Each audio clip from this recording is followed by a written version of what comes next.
Welcome, everybody. My name's Elizabeth Thompson, and I have the great privilege to be the producer of the Sustainability Laboratories Conversation Series, and I want to welcome you all and thank you all for joining us today. Our Conversation Series has been launched as a means for the lab to contribute to the urgent need to develop new models and approaches to addressing the interrelated sustainability crises affecting the world today. Today's conversation will focus on beyond the economics of sustainability, and we're very, very honored to host a conversation with Dr. Michael Ben-Eli, the founder of the Sustainability Laboratory, and the utterly incomparable Hazel Henderson, who is a futurist, an economics iconoclast, a best-selling author, and producer for the public television series Ethical Markets. Hazel has spent a career focused on really looking at the unexplored areas in standard economics and the blind spots of conventional economists. Most of her work relates to the creation of an interdisciplinary economic and political theory with a focus on environmental and social concerns. This work led to many, many things, which I hope she will share with us a bit about today. But importantly, with the Calvert group, her work developed the groundbreaking Calvert Henderson quality of life indicators, which sort of set the stage for a new way to measure value. I'll put a link in the bio, in the chat, of her bio that you can check out for yourself. I had the great good fortune of meeting Hazel many years ago when she served on the first jury for the Buckminster Fuller Challenge Prize program. And it's just a great pleasure to see you, joy to see you, Hazel, and to welcome you here today. Before we get started with our conversation, we're just going to watch a short, just 2-minute video about the Sustainability Lab, and then I'll hand it over to you, Michael, to get us started.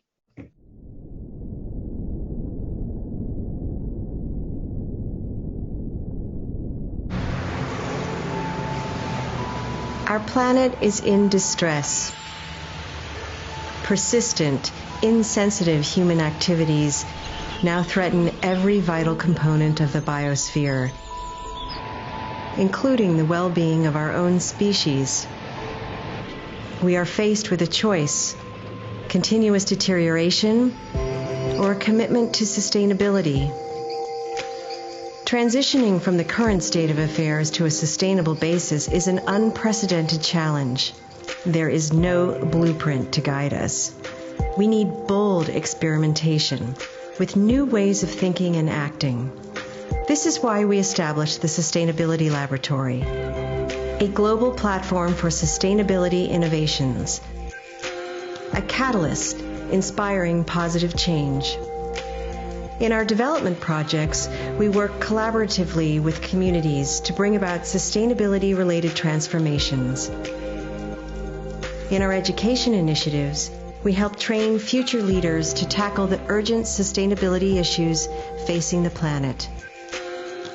And in our research projects, we foster groundbreaking innovations in technology. This is the Sustainability Laboratory, aiming to expand prospects and produce positive, life-affirming impacts on people and ecosystems in all parts of the world, joining with others to ensure a transition to a sustainable future.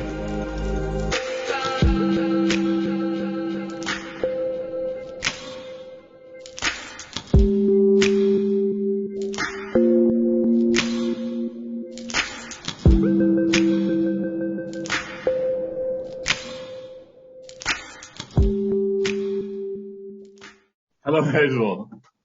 Hello, Michael. This is just awesome. I have to tell you, you've been such a shining light and a guiding inspiration for so many people for so long. So thank you for joining our conversation series. Oh, great pleasure. It is really, I have to say, I feel it's a truly kind of milestone moment. Your presence is a really milestone moment in the story of the lab. So thanks again for joining us. Thank you. We'll start by having you sketch out your vision for moving beyond economics, moving beyond the current state of affairs. And after that, we'll have the chance to explore aspects of your innovative ideas in more details. So the floor, or rather the screen, is yours. Go ahead. Thank you, Michael.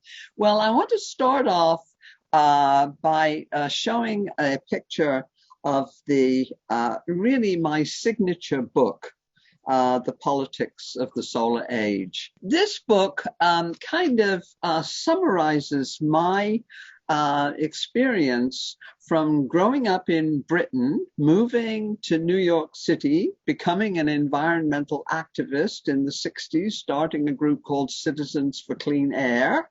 And now, of course, air pollution we know creates about 9 million excess deaths in cities around the world. And from there, I found myself recruited into Washington, D.C. as a cabinet-level science advisor in 1974. And I was advising the U.S. Office of Technology Assessment, which was a very innovative organ of the government, which called on all of the scientists around the U.S. to try to look at these technologies which are being developed by for-profit motives without any look at what their environmental consequences and their impacts on unrepresented populations might be. And so from 1974 until 1980, I was there in Washington advising the OTA, Office of Technology Assessment, the National Science Foundation, and I served on a committee of the National Academy of Engineering on public engineering policy. And when I left all of that in 1981, just as Reagan came in, it was really a great shock to me. You know, Reagan took the solar panels off the roof that Jimmy Carter had put on the White House roof.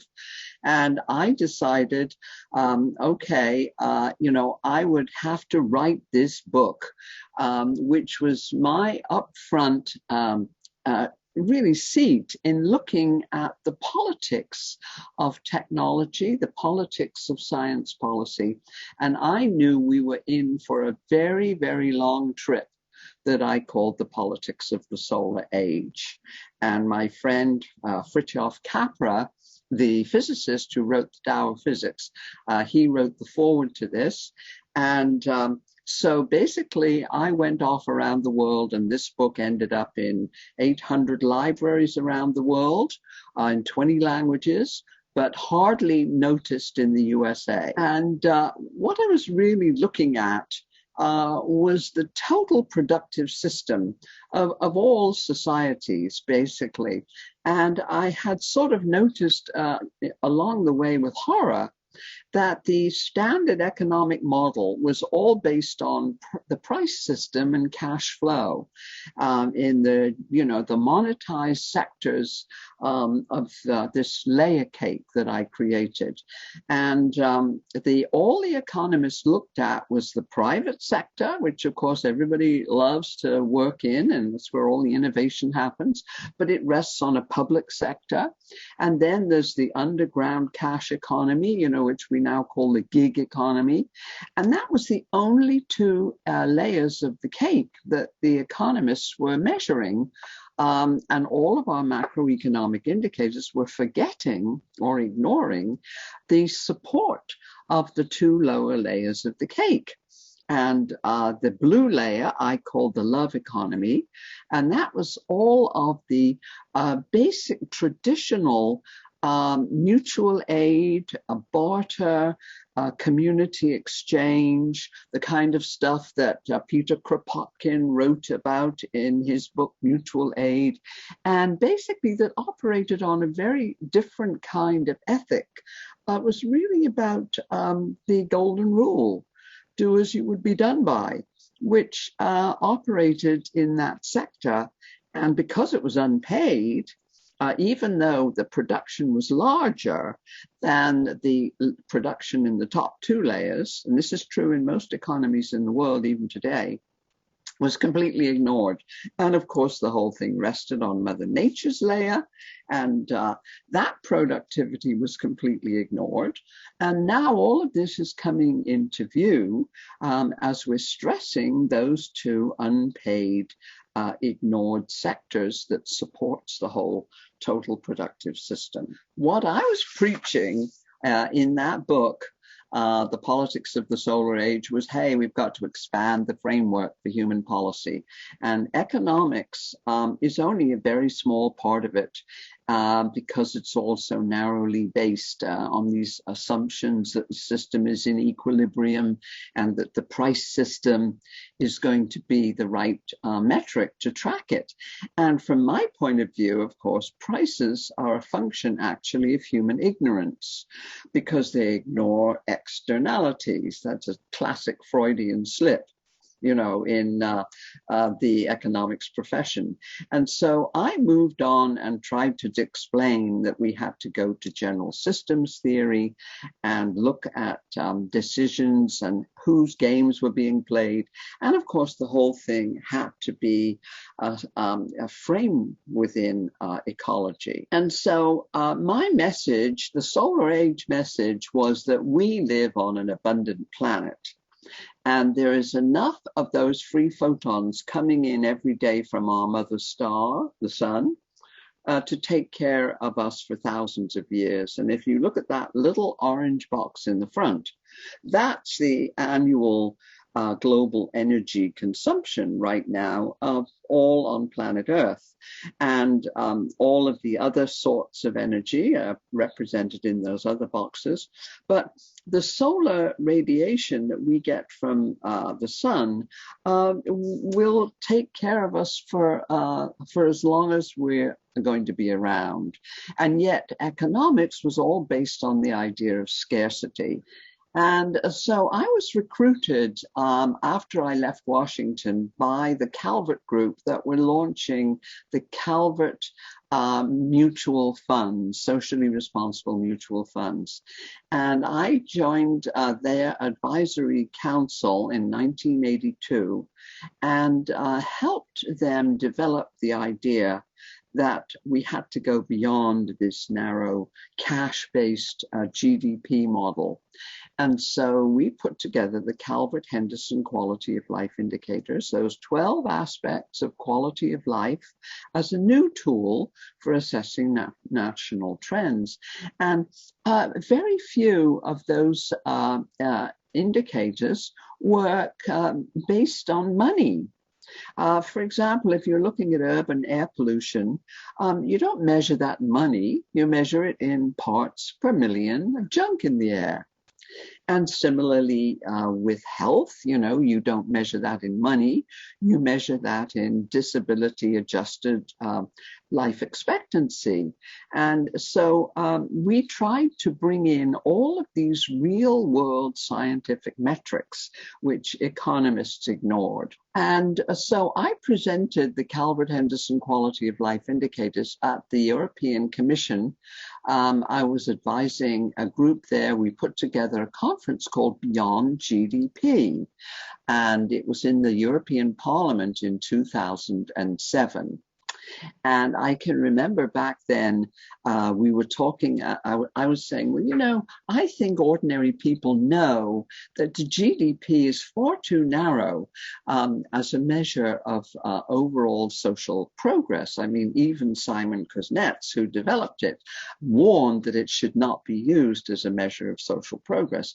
So I said, that basically we should do a survey in our countries, North, South, East, and West, and ask ordinary citizens whether they think GDP is the right measure of human progress, or whether we should also include statistics, real statistics on health, social, and environmental statistics. Education. And so we presented the first one, which we did with GlobeScan, our partners, and we found the very first one that even larger majorities than are shown there. This is the latest one we did in 2020, but we did that survey 4 times running. And we did it again in 2009 and found these very large majorities wanted to see GDP expanded with all this real world data that was missing. And then in 2013, and this is our last survey, which was done last year in 2020. So the whole point is that citizens have been way ahead of the economists all over the world. So the economists are just catching up. And meanwhile, I have been writing articles that really began the work of valuing those unpaid love economies, these very large unpaid traditional sectors based on the golden rule. And humans have always used money and markets. They're 2 wonderful inventions. The money was shells, wampum, knotted string, whatever. And the markets were all over. They were local, but they were also kind of markets like Native American people all over North America, and the same with all kinds of groups all over the world. So money and markets have been wonderful inventions. And the problem was that they were just too easy after the Industrial Revolution began and everything began speeding up. And the technological change was going faster and faster. So it ended up that economists kind of weaponized money and markets because it was just too simple to create mathematical models. So that was how we ended up fetishizing GDP and all of those models that we use today in our macroeconomics. And of course, it ended up naturally by being in service to the power elites. I think I have just one more. And so what we've been looking at in the last few years is how finally the old financial markets, which are all created, all use money, are now being boxed in on all sides.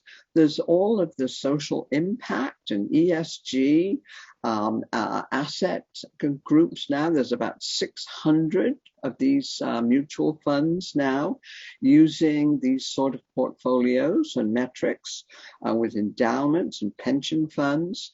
And on the other side, you have all of the activists at 350.org and all of the young people who are demanding that their college divests of fossil fuels. And then you had the 195 nations in 2015 that met at the UN and ratified the new model of the Sustainable Development Goals. And so then the markets, the traditional bankers and markets began to get this model now from their finance ministers. Hey, you've got to change. And at the same time, there was all of this innovation going on with cryptocurrencies and peer-to-peer lending and electronic platforms and barter swaps, the kind of thing that was happening on the African continent, where they were bypassing banking altogether with cell phones.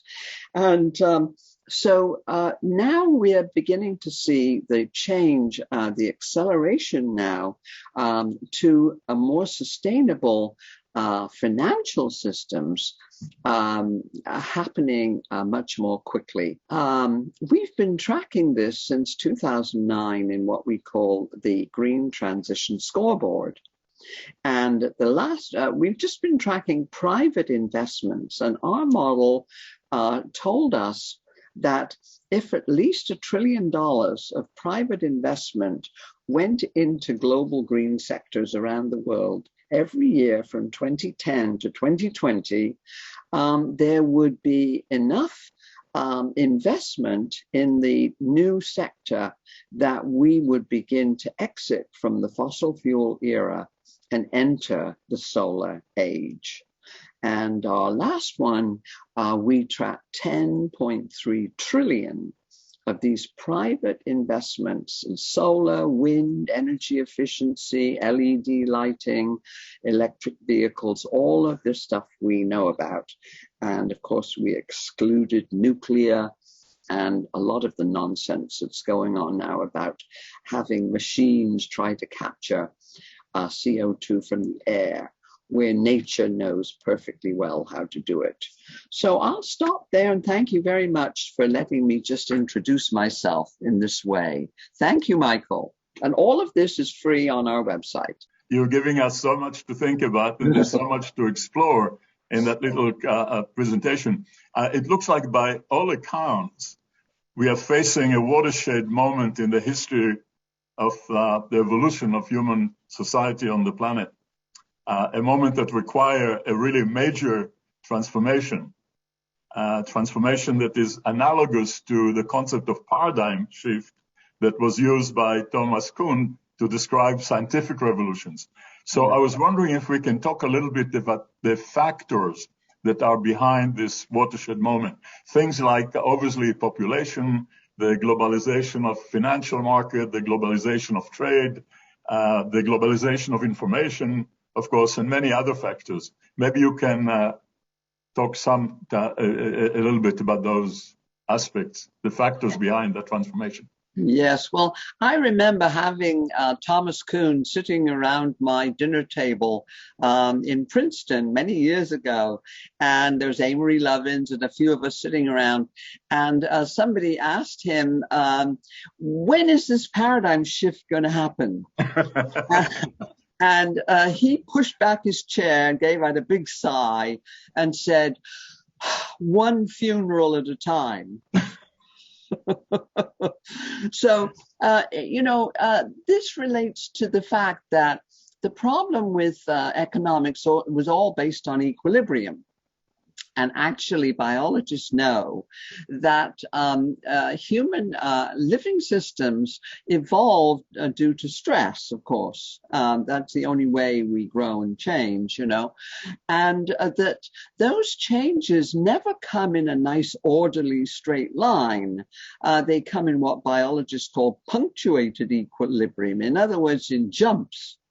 And right now, we are experiencing in many, many sectors of the world society one of those jumps where the pandemic was a jump we weren't expecting, not prepared for, very much related, of course, to the jump in the effects of climate change. They're all very much part of the same system where human beings and our behavior patterns have actually created all of these unforced errors. We did it to ourselves. It wasn't God or anything like that. And now the planet is teaching us directly. And so that's why I think we're now going through this period of acceleration. I was just on a Wall Street-based program today at the United Nations going on right now while the General Assembly speeches are going on. And this is asset managers coming together and saying, oh my gosh, we are going to have to transition very rapidly away from these fossil fuels because they're all stranded assets and they're going to be worthless. And yet they're everybody's pension funds. And so there's a lot of anxiety right now in the financial system. And at the same time, of course, I keep preaching, hey, look at all of the opportunities that we have been tracking in this 10.3 trillion of assets that are in all of the emerging companies that we cover. But see, they're being really kicked in the pants right now to move much faster than they ever expected to. And I think that this meeting that's coming up in Glasgow in November, COP26, I've just been on the phone with the people in London who have been working with the IPCC and all of their warnings that we really only have 10 years to do this now. And they have a thing they call Race to Zero. And they have very strict criteria, and they are getting companies and cities and municipalities and universities to sign up now to whatever pledges they want to make to get to zero fossil fuels by 2050. And what we're doing is very questioning, hey, what do you mean by net zero? And the net thing is the problem, that a lot of them are making these promises to go to, quote, net zero by 2050, and they are going to go on polluting with the fossil fuels, and they are going to buy offsets that they're going to save a rainforest somewhere else. And of course, this is not verifiable. And so we're trying to keep everybody honest and say, look, let's forget the net and let's go to zero. And I have to say, I'm looking there that my dear friend Ashok Khosla is on with us. Hello, Ashok.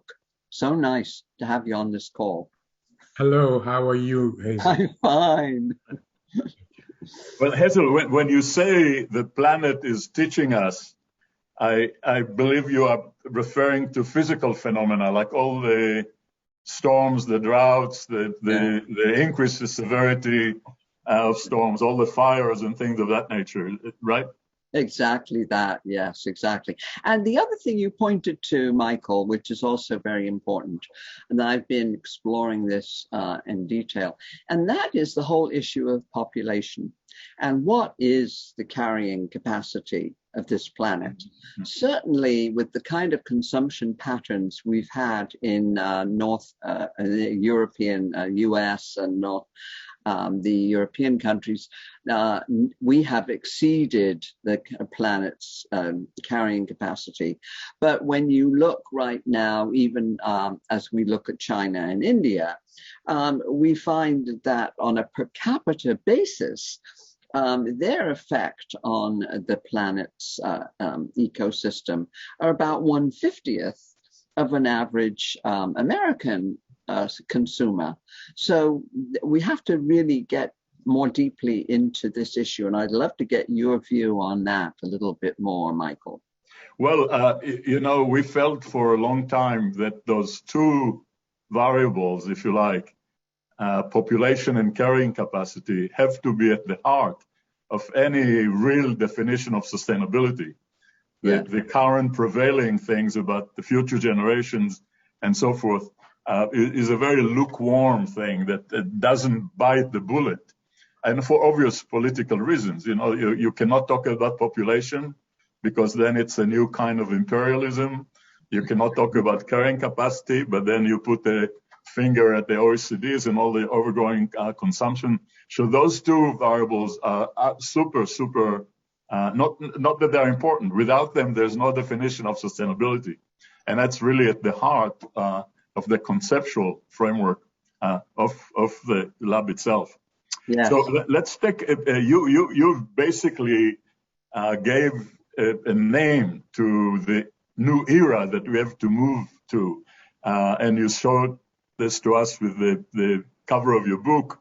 You called it the solar age. So let's talk a little bit about the key characteristics or key features of that solar age. Okay, how do you see that? Let's go a little bit further on this population issue, because I was looking at the last IPCC report, and they were looking at the population trends that are still used at the UN. The idea that by 2100, we would top out about 10 billion people.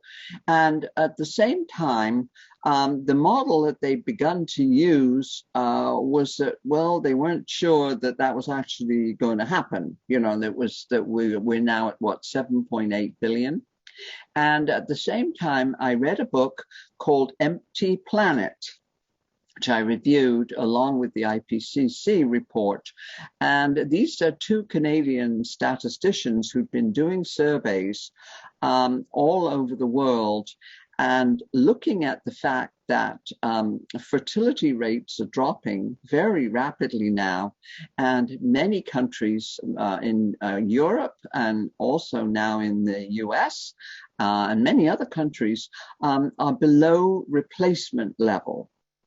And they were looking at the factors there. And one of the most important reason is the trend to urbanization. Over 50% people are living urbanly. And you cannot have all these children, you know, in a tiny little room, you know, in a city.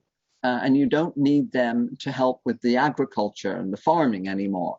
The other big thing, of course, was women empowering themselves to control their own fertility. And in many societies, men still try to control women's bodies. And at the same time, you have a terrific backlash going on quite quietly, where women are just taking their own bodies back. You know, this whole idea of habeas corpus, the writ of habeas corpus, that from the year 1215 in the Magna Carta in Britain, basically said that we own our own bodies. And here in the 21st century, the idea anywhere in the world that women don't own their own bodies is unbelievably absurd. Of course we do, you know. And so how this affects the economic growth model is very interesting, because GDP relies on cash flow and population growth. So if women begin to control population growth, they are going to control the future development model of more and more of the world's economies. And a lot of people haven't kind of put their arms around that possibility yet. So I just want to throw that out as something that I'm watching quite carefully. So, yeah, those are the really important factors, but the others, as you well know, Michael, are, you know, the loss of biodiversity, and that humans have been instrumental in that. And if we don't change quite rapidly, we may be part of the sixth extinction. We haven't yet proved that we are fit to be an interplanetary species. We're first going to have to make sure that we're fit to be a planetary species. And it doesn't matter if you have a few wealthy males who are doing escapades in space with all of their untaxed billions. We still haven't really made the grade in terms of, can we be a sustainable species on this planet? And a good neighbor to all the other species. Yes, right, exactly. You know, on the population thing, there is another aspect to it. When you listen to the argument of whether it's still expanding or slowing down and what's happening to the fertility, I think that the most important point is that the huge transition in terms of numbers has already occurred.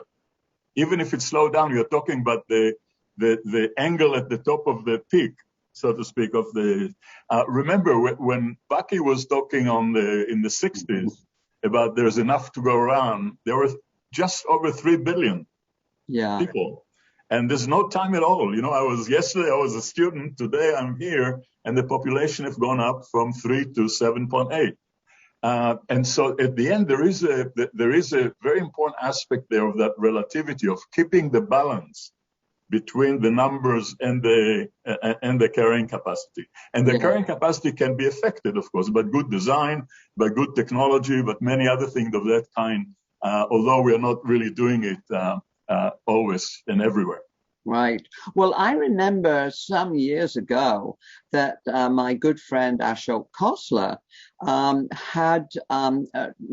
looking at a computer model of what would happen in terms of population if you gave rural women all over the world a solar panel so that they could begin to educate themselves at night, and small grants, so that they could start little businesses. And I don't know whether I'm getting this correct, Ashok, if you're still with us there, but I think what that model was showing, that it might be lead to about 3 million annual avoided births. So I want to quote that correctly, so maybe we can get you to jump in a little later on. But I do think now that, go ahead, Ashok. Can you confirm that, Ashok? Yeah, it's actually, Hazel, your terrific memory. And the only thing is that the numbers are actually much, much larger than that around the world. That may have been the case for India. But basically around the world, it would be 4 or 5 times that. And it's very significant because as soon as a woman has the power to decide on fertility, the size of the family goes down radically, and by choice and not by imposition. Exactly. Just that everyone knows, our friend Ashok Koshla will be the next speaker next month on this series. So it's wonderful to see you, Ashok. Hazel, I know that we want to focus on the positive, on the vision, on looking ahead, the beyond economics.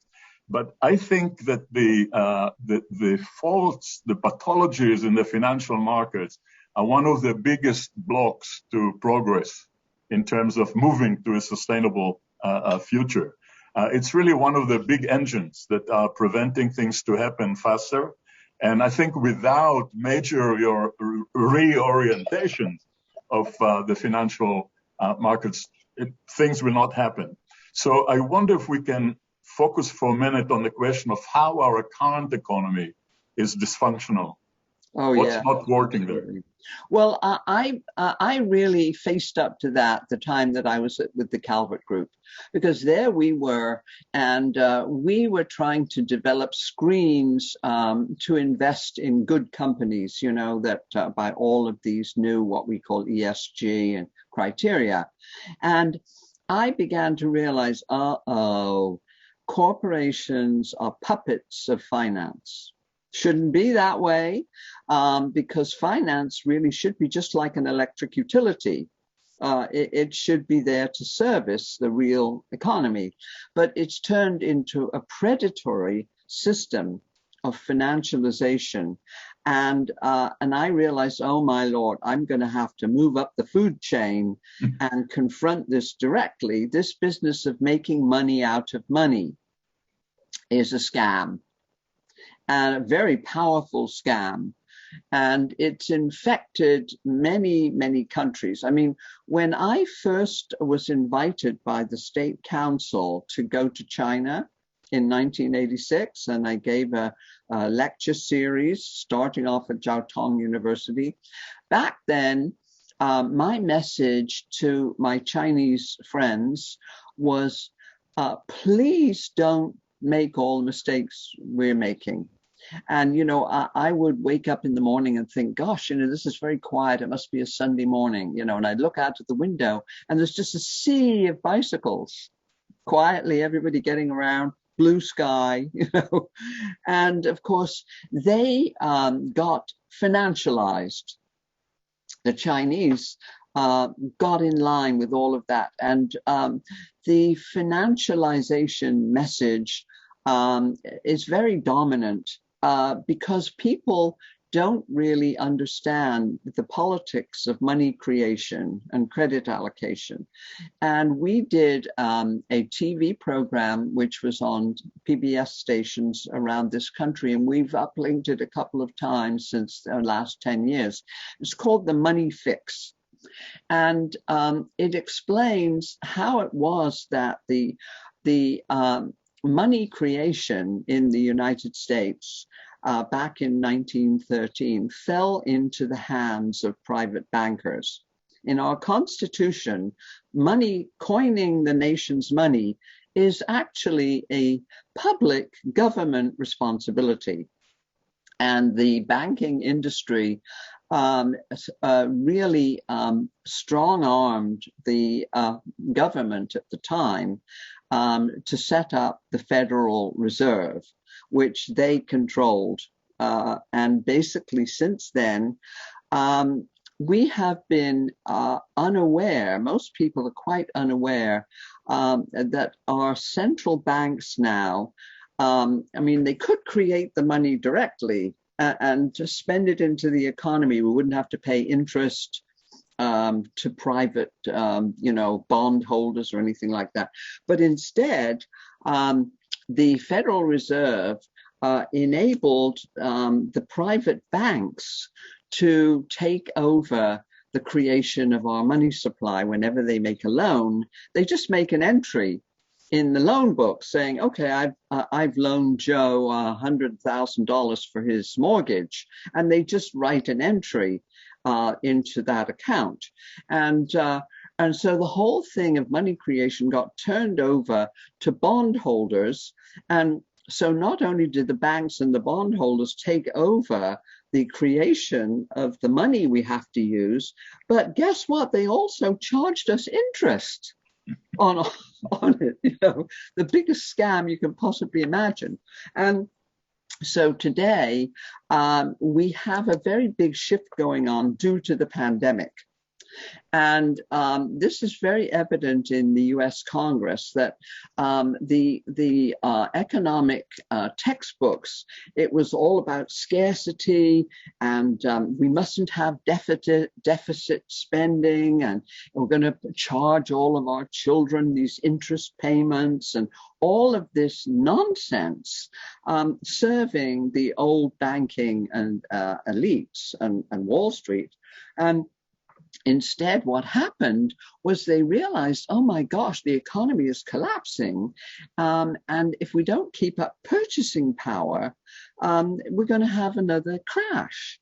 And the only way you keep up purchasing power is to create money and get it into the hands of people who need it, the people who will spend it into the economy. If you give it back to Wall Street, which is the way the plumbing works right now, it just turns into a housing bubble or another asset bubble, or they send the money offshore, and create a hotel in Hong Kong or something. And so what happened was that all of that was revealed. And so the Congress, which I never thought I'd ever see it happen, enacts these enormous multi-trillion-dollar bills in order to create the purchasing power, which saved the U.S. economy from, another collapse. So now what happens, and this was really funny because the head of our central bank right now, Jerome Powell, was on CBS, which is one of our big TV shows, and he was saying, well, we have to continue with this program, which they have, which they call quantitative easing, which is just central banks creating more and more money, which they need to do, in this situation. And so the interviewer, with the usual blindness of most mass media, said, well, where's the money coming from? And so he says, well, we print it, of course. That's what central banks do. We're supposed to print it. There's nothing wrong with that. The only issue is, who do we give it to? You see, so what's happening now is that Joe Biden and his bill that's now in the Congress called Build Back Better is about shifting the plumbing. So instead of feeding that money right back into the 1% on Wall Street, we actually begin to give the middle class and the people at the bottom a fair shake. First time it's happened since the New Deal. Yeah. So that's going on right now. It's a huge change. Well, maybe this is a good moment to elaborate a little bit more about that distinction of the economy of scarcity and the economy of abundance. What do we mean when we say economy of abundance? Now that we understand better what economy of scarcity means, where you basically have always more debt than is money in circulation, kind of thing. Well, the economy of abundance is based on the solar age. It's based on understanding that we can take the free photons from the sun. And if we learn from plants, you know, the original technology on this planet, of course, was photosynthesis. And all we have to do is to harvest those photons as efficiently as plants do, which create the sustainability of our biosphere. And that form of abundance is basic. And the other form of abundance is to recognize with our policies, which is really what Bagden's trying to do, the enfolding love economies, those economies based on the golden rule. The ones that have always been there, doing unpaid production, mutual aid, raising children, taking care of the elderly, doing like my mother used to do, the Wheels on Meals program, Meals on Wheels programs, all of those things. And basically, the UNDP, I remember working back with Marco Bulhak when he was heading up UNDP, and Inga Kaul, who is now teaching in Berlin. I love to stay in touch with her more. And basically in 1995, they decided with the Human Development Report that they would make the first stab at estimating the actual worth of the unpaid production. And they came up with the figure of $16 trillion, 11 trillion, the work of women, raising the children, taking care of the households and the communities and the elderly and all of that stuff. And 5 trillion for men who were producing owner-built housing and all of those good things. And I remember the annual GDP was measured at 24 trillion that year. And if they had added in the 16 additional trillion of unpaid work and at least recognized it with some form of recognition, even if it wasn't paid in cash, the GDP that year would have been 40 trillion. So you see, that's how screwy our statistics are. And I remember after the program we did at the European Commission called Beyond GDP, there was a group set up in France to look at GDP. And I remember Joseph Stiglitz, who was on there, wrote a paper about the fetishizing of the GDP model. And gradually, there's a group now that is introduced a bill into the Congress I thought I'd never see to potentiate the shift from GDP to the genuine progress indicator, GPI, which is very similar to our Calvert Henderson quality of life indicators, which we put out in 2000, and of course dropped like a stone. I mean, nobody would pay any attention to it. But it is true now that this new bill is in the Congress, and I think they have quite a few co-sponsors.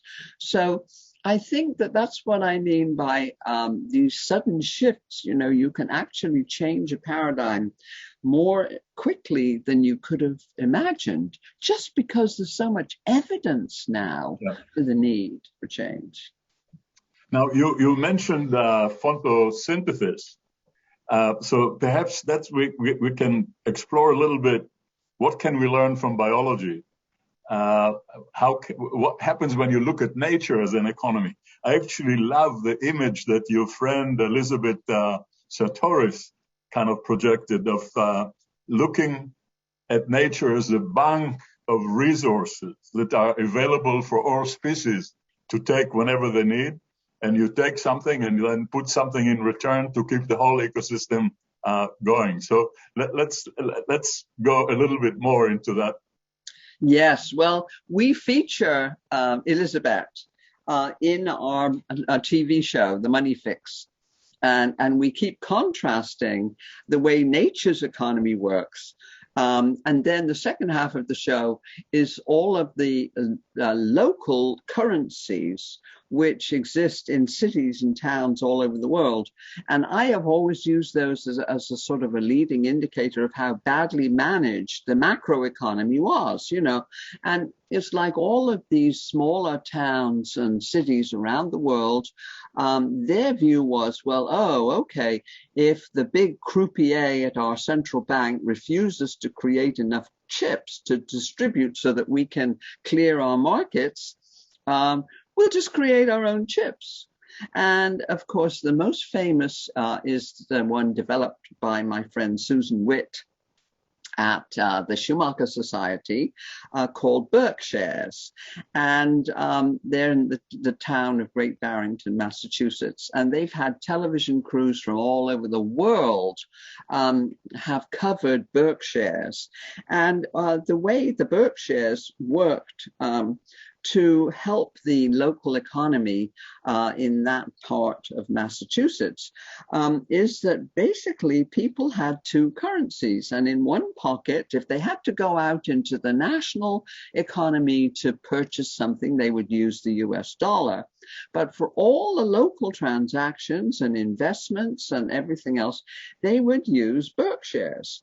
And all 6 banks take the Berkshires, and new businesses were created using the Berkshires, the contract agriculture, the community-based solar and wind generators, all with local currencies. Yeah. So people are really smart, you know, and so those are some of the feedback loops.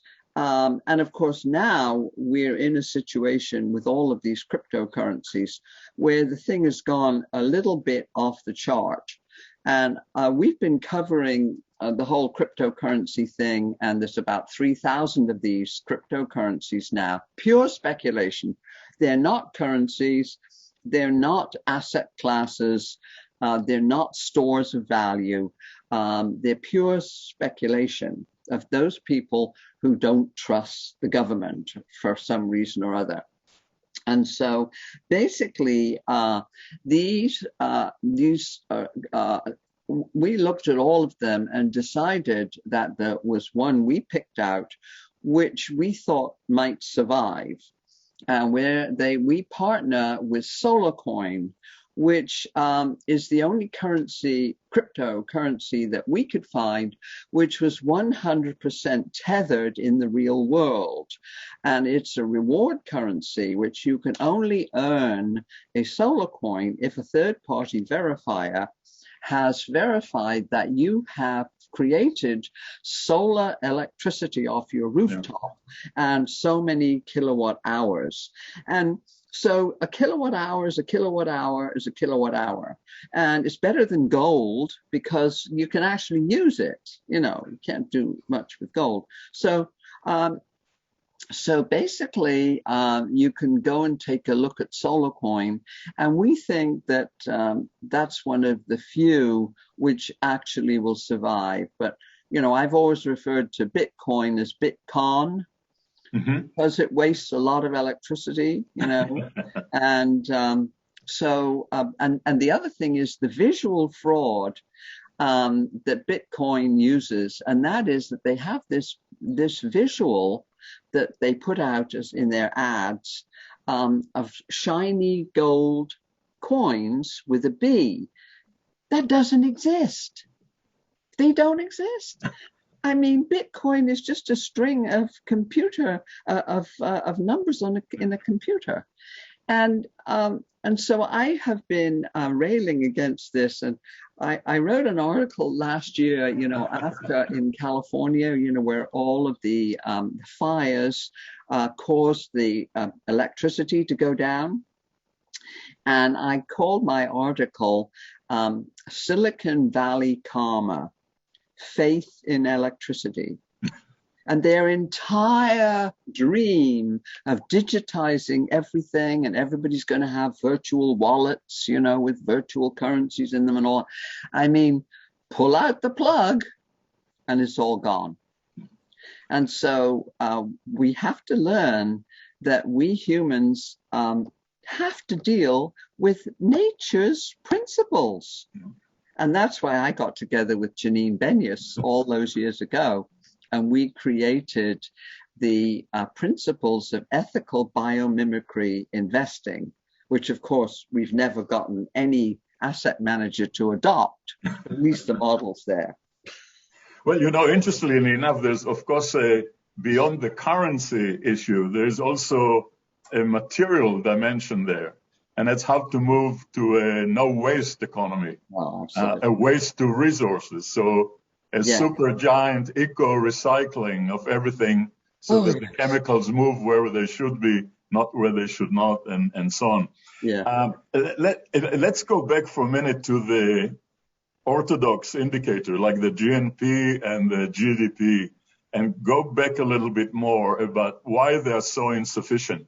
There is a good reason why I'm asking this question, and maybe I'll elaborate for 2 minutes about this.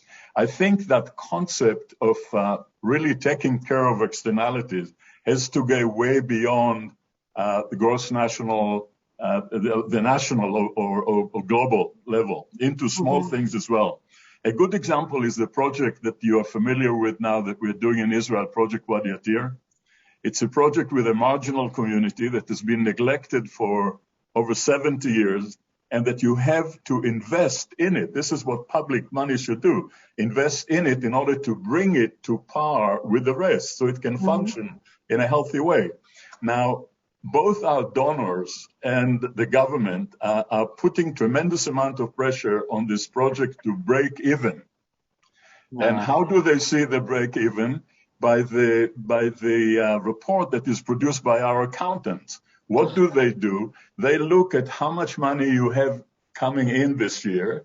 Let's say we raise, and with some economic activity, we have $900,000, but we spend $1 million, so you have a deficit of $100,000. And nobody paid any attention to the fact that we took a piece of desert that was worth nothing to anyone.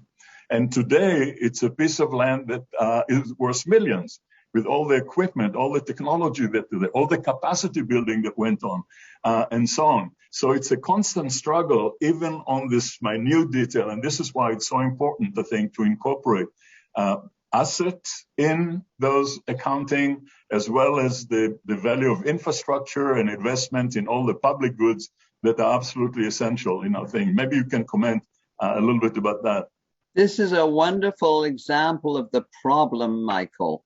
And, you know, the whole thing using the price system beyond its possibility, you know, if the price system is misused in areas where it cannot operate, like what the thing you're doing in the Negev desert, it creates massive market failures, like the market failure we have right now in our healthcare system and in our food system, where the speculative monocultured trading of food commodities all around the world is very monetarily rewarding to investors and speculators, but is going to create mass starvation at some point. And so to go back to the GDP model, I remember that we put on a conference in Brazil when President Lula first came in 2003. And a group of my Brazilian friends and I put on a conference in Curitiba, which we called the first international conference on indicators of sustainability and quality of life. And at the end of that conference, we had 700 statisticians from all over the world who were kind of relegated to the basements of their various statistical offices because they were using real statistics on health education, environment, and they all got together. And I wrote an article which is on my legacy site, which is called hazelhenderson.com, and I called it "Statisticians of the World Unite." And basically, we had a press conference for the media, and the big takeaway that we wanted to give to the new finance minister that Lula had brought in, who's a medical doctor and didn't have all this conceptual detritus in his head from old economic textbooks. And there was Brazil having to invest public money in the rapid urbanization of that society. And so we pointed out that a real fundamental problem with GDP is it does not have an asset account. So all of these very valuable public investments going into infrastructure, schools, building Brasilia, for heaven's sakes, airports, universities, is all carried on GDP as debt. But there's no asset side to show you that this is balanced by all of these very, very valuable long-term infrastructure projects, just like what you have created in the Negev with your project. And so basically, this means that all of the rhetoric that you hear still around the world about countries, oh, they have this debt to GDP ratio, you know, oh my God, they're in debt, they're in terrible trouble, you know, they're poor and all the rest of it. And we're saying once you put an asset account on GDP and start doing normal accounting, you know, that's all it is, normal accounting, you can cut their debt to GDP ratios by up to 50% with a couple of keystrokes. That's how nutty it is. Well, look, it looks like implicit in the ethical market scorecard is a kind of a way to redefine wealth. Oh, and yeah. The question of how to include things that we usually ignore, really meaning and purpose, and person, exactly. Social, and ecological values in the calculation. Right. Well, that's why I wrote this article, which is on our website. On our latest headlines, which you can get free anytime you want, called Valuing Love Economies.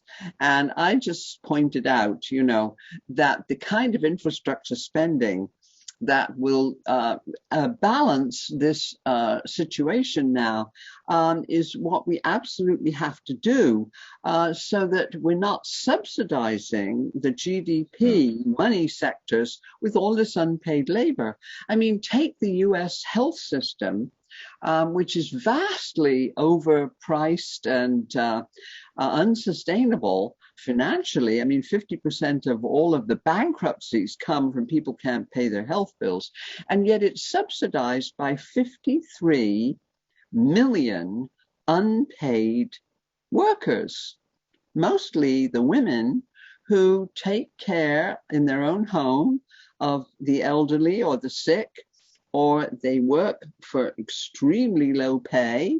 But you know, they are subsidizing the high fees that the cardiologists are getting and that the hospitals are getting. And so what is really happening in the US right now is all of these people whose unpaid and underpaid labor, which is the fundamental support for the GDP sector, are saying, hey, we're not doing it. You know, we're going to have a living wage.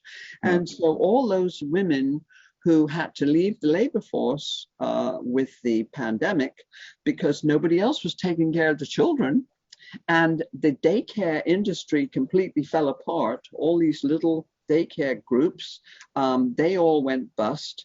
So part of this investment is not only in green infrastructure, but it's also in capitalizing a daycare sector and making it possible for people to actually take jobs. I mean, right now they can't take jobs because there's no childcare. You know, it's that fundamental. We are kind of running out of time, and I want to have the chance for people to enter a couple of questions, but let me put one question. I'll put a few together in one, and I'll stop with that. One thing that I admired in much of your writing is that hopeful trajectory, your long history of different occurrences over time that kind of move us in the right direction. Things like the Stockholm meeting on the environment, the Rio meeting, the various GRIs like indexes, the Earth Charter, the Curitiba meeting that you're meeting, the United Nations Development Indicators, the Bhutan Gross National Happiness, and your own, of course, quality of life indicators, and the ethical market scoreboard. Do you think we are moving fast enough? You also said that there's about a decade for us to really change our ways.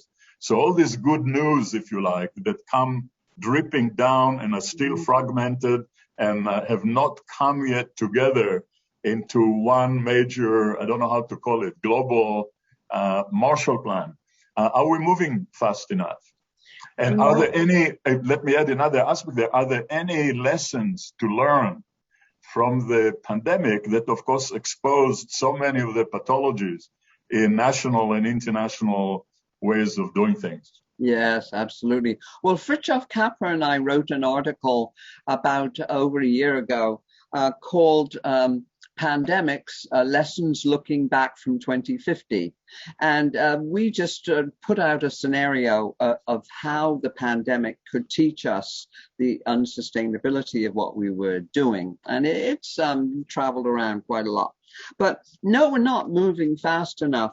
But the pressures now are at every level of the system, from the local, the communities, the families, individuals, the costs of all of the weather disasters on the insurance industry, billions and billions of dollars trying to clean up the mess. And from almost every sector now, people are beginning to realize, including in the financial sector, that the cost of doing nothing is so much greater than the cost of investing in the changes we need to make. And on top of that, what we've always said is that this shift from the fossil fuel industrial era to the solar age, even if it were not creating climate change and pollution, is just an evolution of human knowledge, which has gone on since the Iron Age, and whale oil. And it's just a natural evolution of our technology based on a new knowledge. And I do believe there are a lot of drivers out there making it go faster. And we will see, for example, there's the G20 coming up in Italy. There is a lot of pressure on Xi Jinping to not fund coal plants with. He already announced something to that effect yesterday. That's right. And friends of mine in China have been working very hard on the whole program of decarbonizing Belt and Road. And the Chinese came up a few years ago with the whole green finance model at the central bank. And the former chief economist at the central bank, Ma Jun, he's now out on the stump everywhere, pushing the green financial model, which frankly could have been written by me, So the interesting thing is that in the provinces in China, they still get rewarded by GDP growth kind of methodology. And China is really not that centralized that everybody thinks it is, They have their same constituencies that are stuck that we have in the US and they have everywhere else. But I do think that the meeting coming up in Glasgow in November, that everybody is going to be very publicly, on the screen, having to say, how they're upgrading their promises of going to zero. And hopefully we are beginning to expose any promises for net zero, which really allow them to backslide. And we're saying, let's forget about net. And let's talk about the economic opportunities for going to actually to zero and going into the solar age. And just for full exposure and full disclosure, I have to say that personally, I have invested very patiently over the past 10 years or so in a lot of little startup companies that nobody ever thought would make any money. And they're now doing rather well. Well, good for you. I think that's a good high note to bring our conversation tonight. Thank you so much. It's been wonderful as we thought it would be.